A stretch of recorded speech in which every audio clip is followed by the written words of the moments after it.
Hey there folks, Greg Shepard here, S&A Financial Services. In today's video, I'm going to share with you a very little known strategy for those of you that are still working and are over RMD age.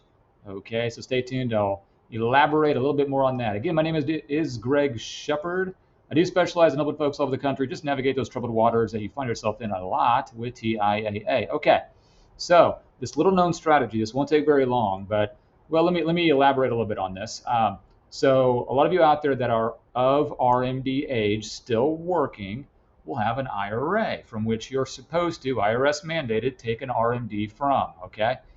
Maybe you don't want to because you are still working and you have income coming to you every paycheck, of course. So a little known strategy is that, again, well, not again, but employer specific, I believe, not check with the vendor that your employer has the retirement plan with. I deal a lot with TIAA, so you just call TIAA.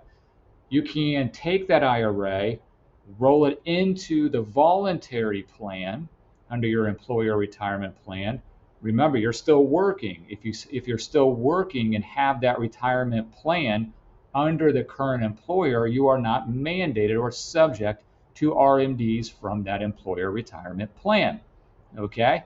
So it's a good way to skirt an RMD for however much longer you want to work. And then typically what's going to happen is you're going to roll, when you do retire, you're going to roll those monies over to an IRA. And two things I'll kind of piggyback off this topic. If you're over, so let's say you implement this strategy and you retire, whatever the case, 77 years old, okay? And then you roll those monies over to an IRA, TIAA in this case, or other vendors as well, like Fidelity.